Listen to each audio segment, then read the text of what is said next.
Welcome back to Straight Facts by Dinar Investor. Happy Tuesday morning to you guys.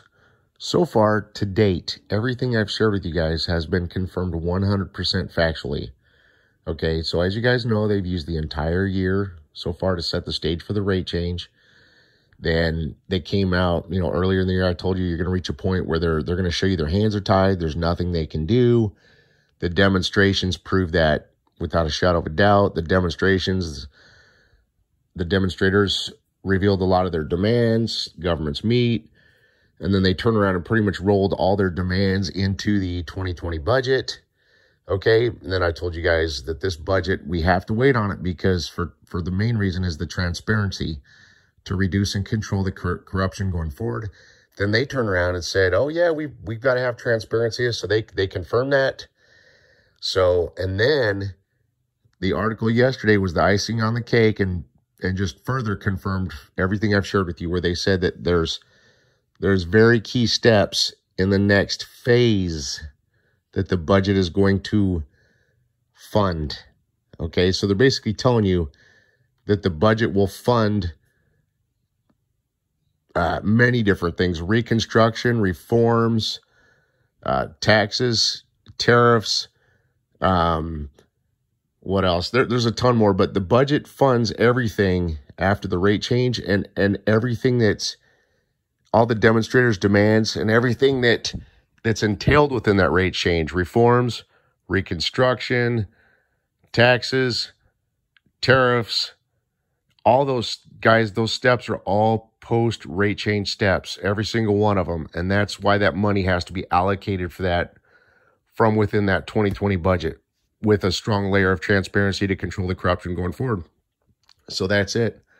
So here's what they just told you guys, that the rate change is actually married to the budget. It's that simple, guys. Okay, they have to do the rate change, or I'm sorry, they have to approve the budget first. Then they can do the rate change. Then they can implement the demonstrators' demands. It's that simple. That's where you guys stand. So that's what all the facts are currently telling us. And with everything I've shared with you guys to date, all of my thoughts and opinions that I've shared with you have been confirmed 100% factually within the news.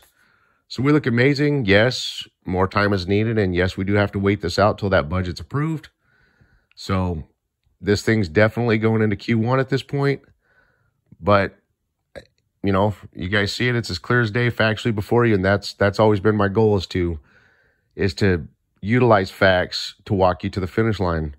So, and I want to stress one more thing to you.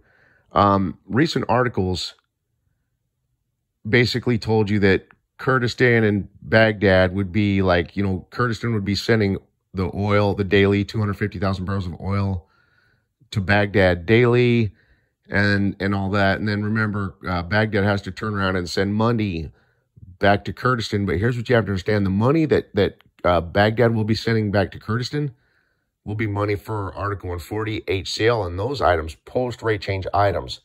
Now, here's the part I want to stress to you on this, and hear me carefully. The news told you that Baghdad and Kurdistan would be implementing these steps January 1st.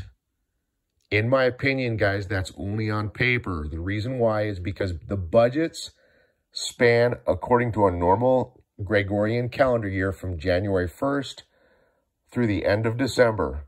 So that's how the budget spans. So what I'm trying to tell you is, in my opinion, on paper, it's going to be implemented from January 1st through the end of December. But you have to use common sense. The budget's not going to be even completed, approved, until probably late February, early March, which means the budget physically, most likely will not be physically implemented until probably Q2. So I want to stress that to you guys.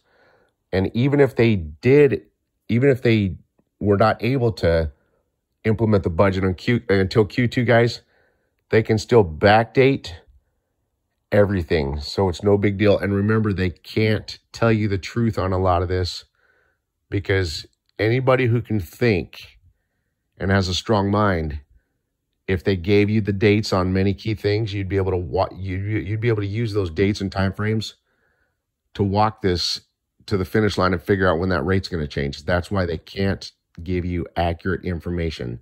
They have to give you generic information. So I want to stress that to you. So even though the articles told you that Kurdistan would probably be sending oil to Baghdad starting or implementing that on January 1st, it's most likely not going to be physically implemented until probably around Q2. And then they just would backdate it to January 1st. Okay, so don't be misled and confused by the articles. You guys have a great day.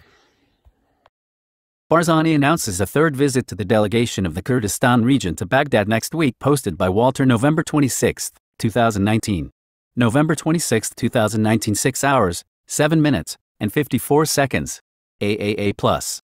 The head of the Kurdistan region, Nachirvan Barzani, said on Tuesday that the delegation of the regional government will hold a third visit to Baghdad next week in order to reach an agreement on oil exports and the federal budget.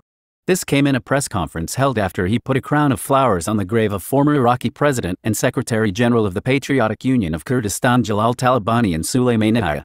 Barzani said during the conference that the relations between the Kurdistan region and Baghdad are very good, adding that the delegation of the Kurdistan regional government made 2 visits to Baghdad and will visit again next week in order to reach an agreement on the issue of oil exports and the general budget. We are continuing to cooperate with Baghdad to overcome the current situation,